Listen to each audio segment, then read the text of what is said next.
Assalamualaikum warahmatullahi wabarakatuh. Siswa dan siswi SMK 35 yang berbahagia. Pada kesempatan pertemuan yang keempat ini kita akan berbicara tentang hukum alam. Yang pertama tentang hukum gravitasi. Ada pepatah bahasa Indonesia yang mengatakan buah jatuh tidak jauh dari pohonnya.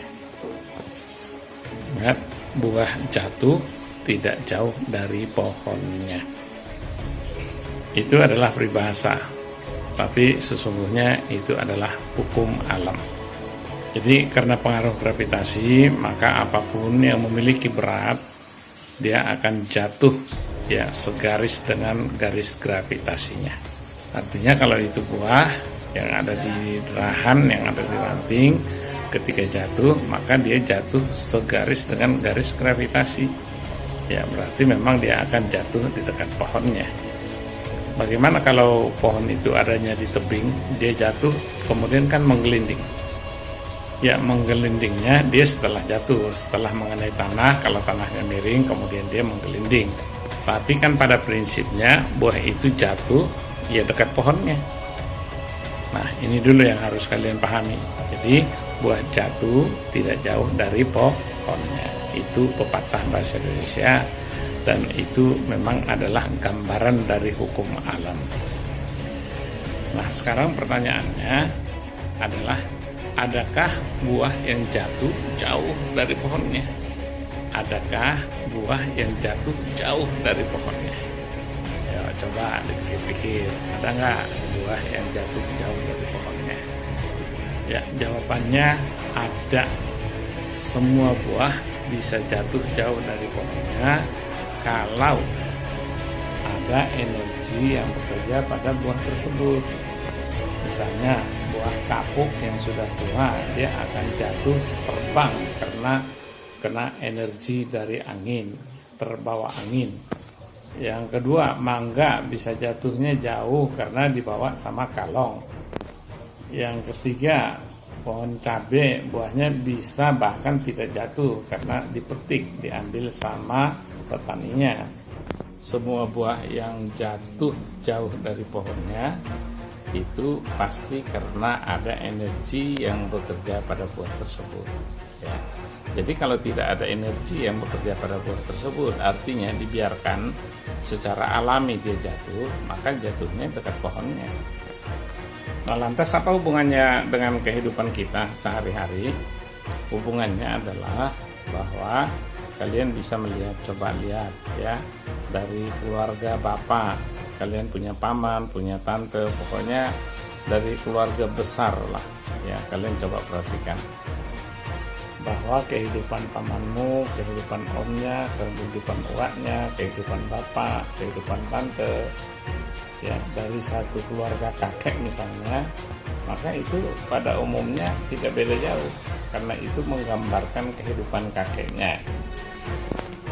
Kalau ternyata ada yang berbeda dengan kehidupan kakek, itu berarti karena ada energi yang bekerja pada yang hidupnya berbeda itu. Ya, jadi kalau kehidupan orang tuamu berbeda ternyata dengan kehidupan kakekmu, itu berarti ketika dalam proses perjalanan sehingga menjadi bapakmu yang sekarang ini, maka di situ terjadi energi, ada energi yang membuat sehingga keadaan bapak orang tua kita berbeda jauh dengan keadaan kakek kita sendiri. Nah nanti ini akan terjadi juga pada kalian, artinya kehidupan kalian kelak ya, besarnya, dewasanya ketika kalian berkeluarga nggak akan beda jauh dengan kehidupan orang tua saat sekarang ini. Itu kalau kalian tidak melakukan apa-apa terhadap hidup kalian, artinya tidak ada energi ya bagi kalian untuk melakukan sesuatu yang berbeda atau untuk melakukan sesuatu perubahan yang membuat kalian bisa berbeda kehidupannya dengan orang tua kalian sendiri. Nah kita sekolah ini, kalian sekolah ini adalah dalam rangka supaya kalian punya energi sehingga tidak jatuh dalam kehidupan orang tuanya sendiri. tahu lebih lebih jelasnya, kehidupan kalian bisa jauh lebih baik daripada kehidupan orang tua kalau kalian berpendidikan. Ya, jadi kita sekolah ini sekali lagi adalah dalam rangka mengumpulkan energi supaya kehidupan kita, supaya kehidupan kalian jauh lebih baik dari kehidupan orang tuanya masing-masing. Kalau kalian hidupnya apa adanya, tidak ada energi, kalian tidak mengumpulkan energi untuk bisa berubah, ya sesungguhnya hidup kita ini cuma menjalani waktu saja, toh nanti hidup kita ini akan berulang seperti kehidupan orang tua. Jadi Bapak bisa juga menyampaikan kepada kalian semuanya bahwa sesungguhnya hidup ini adalah pengulangan. Jadi kehidupan orang tua kita adalah pengulangan dari kakek, kehidupan kalian adalah pengulangan dari orang tua kalian. Tapi itu bisa terjadi berbeda kalau ada energi yang bekerja pada kehidupan seseorang itu.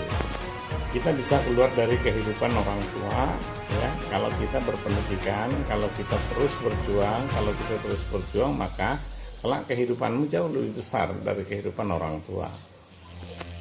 Tapi kalau kita tidak berjuang, kita nggak berusaha, katakanlah lingkarannya sebesar ini, ya maka nanti lingkaran kamu juga setelah kalian besar, setelah kalian dewasa, setelah kalian berkeluarga, ya di situ-situ aja, nggak beda jauh dengan orang tuanya.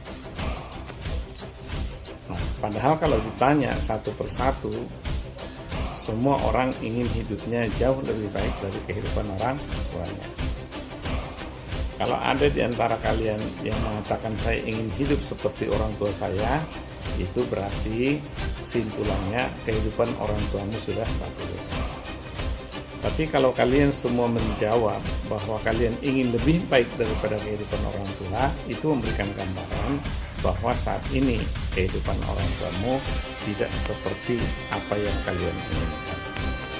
Nah, jadi kalau kalian ingin membangun satu kehidupan yang baru, kehidupan yang berbeda dengan kehidupan orang tuanya, maka yang harus kalian lakukan adalah kalian sekolah dengan baik, kalian sekolah dengan sungguh-sungguh, ya, jangan banyak main, patuhi ayah dan ibu, patuhi bapak dan ibu guru, jangan terlalu banyak membuang-buang waktu bersama teman-temannya.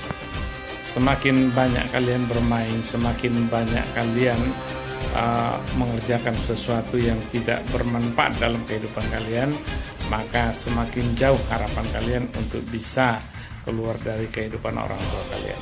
Artinya, kalau kalian santai-santai saja, kalian nyaman-nyaman saja dengan apa yang ada sekarang ini, nggak ada upaya, nggak ada usaha untuk bisa meraih kehidupan sendiri, maka kelak kalian akan mendapatkan kehidupan seperti kehidupan orang tua kita yang sekarang. Alhamdulillah, kalau misalnya kehidupan orang tua kita memang sudah bagus, maka kalian tetap ada di dalam lingkaran yang bagus itu, ya nggak apa-apa, bagus-bagus saja. Masalahnya adalah kalau kehidupan orang tua kita yang sekarang ini tidak terlalu memberikan harapan kepada kalian, maka kan pilihannya kalian harus keluar dari kehidupan itu. Nah, supaya kalian bisa keluar dari kehidupan itu, hanya kalau kalian tetap bersabar menjalani kehidupan yang sekarang. Kalian jangan cari nyaman dengan berteman. Kalian jangan cari nyaman keluar dari rumah. Kalian jangan cari nyaman mencari kebahagiaan di luar rumah. Jadi, patuh dan taat terhadap orang tua, serta patuh dan taat terhadap bapak dan ibu guru. Kalau itu kalian lakukan, insya Allah, ya kan, anak-anakku sekalian, kalian pasti kehidupannya kelak berbeda dengan kehidupan ayah dan ibu kalian. Kesabaran kalian menerima kenyataan kehidupan yang sekarang bersama keluarga di rumah, itu akan menjadi salah satu modal kalian untuk kelak hidupnya jauh lebih baik, jauh lebih sejahtera, jauh lebih bahagia. Tapi sekali lagi catatannya, kalian harus sabar. Jangan cari kenyamanan dengan merokok. Jangan cari kenyamanan dengan berpacaran. Jangan cari nyaman dengan bermain ke rumah temannya. Jangan cari nyaman bermain di luar rumah. Jadi selain daripada ke sekolah, pulang dari sekolah, pulanglah ke rumah. Di rumah kalian bisa mengerjakan sesuatu yang apa saja meskipun kecil, tapi bermanfaat buat keluarga kalian masing-masing. Jadi anak-anakku sekalian, kalau ini kalian tidak lakukan, artinya kalau kalian tidak berusaha untuk meraih kehidupan kalian yang lebih baik, maka itu tidak akan datang tiba-tiba, nggak akan terjadi itu.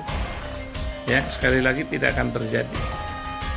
Kalau kalian melihat ada orang lain yang hidupnya bahagia, hidupnya sejahtera, itu dia tidak peroleh dengan cuma-cuma. Dia memperoleh itu pasti dengan perjuangan. Meskipun asalnya orang tuanya sejahtera dan bahagia, tapi dia mendapatkan itu juga karena dia mengikuti, patuh dan taat terhadap orang tuanya. Kalaupun misalnya keluarganya sejahtera dan bahagia, kalau dia tidak patuh, dia tidak taat terhadap orang tuanya, maka dia pun tidak akan bisa menikmati kehidupan kesejahteraan itu. Nggak akan kalian temukan anak-anak sekalian, anak-anak yang ingkar terhadap bapak dan ibunya, anak-anak yang ingkar terhadap kehidupan keluarganya, kemudian dia bisa hidup sejahtera dan bahagia, itu tidak akan terjadi. Jadi pesan bapak yang pertama sekali adalah patuhi ayah dan ibu kalian. Kalian jangan cari bahagia di luar rumah, jangan cari nyaman di luar rumah, sementara ayah dan ibu kalian serta keluarga yang ada di rumah hidupnya menderita, hidupnya sengsara, sementara kalian enak-enak hahi bersama teman-temannya di luar rumah. Jadi sekali lagi, jangan lakukan hal-hal yang seperti itu. Untuk bisa hidup sejahtera itu modalnya sesungguhnya sangat sederhana. Patuh taat terhadap orang tua dan sabar, ya, sekali lagi sabar mengikuti, menjalani kehidupan yang bisa diberikan oleh orang tua kita, yang bisa diberikan oleh keluarga kita, yang bisa diberikan oleh di mana kita dibesarkan. Kalau kita sabar dengan keadaan itu, maka insya Allah kelak kita akan mendapat kehidupan yang jauh lebih baik, jauh lebih baik, jauh lebih baik dari yang kita nikmati sekarang ini. Nah, jadi kita perlu membangun kesabaran itu. Kita perlu membangun kesadaran akan keadaan yang sekarang dan membangun keinginan untuk meraih kehidupan yang jauh lebih baik di masa yang akan datang. Tapi modalnya sekarang kita harus sabar, harus sabar, harus sabar. Sekali lagi anak-anakku, kita harus sabar dan kita harus sadar dengan keadaan kehidupan yang sekarang. Maka insya Allah kelak hidupmu pasti akan sejahtera dan bahagia. Terima kasih. Assalamualaikum warahmatullahi wabarakatuh.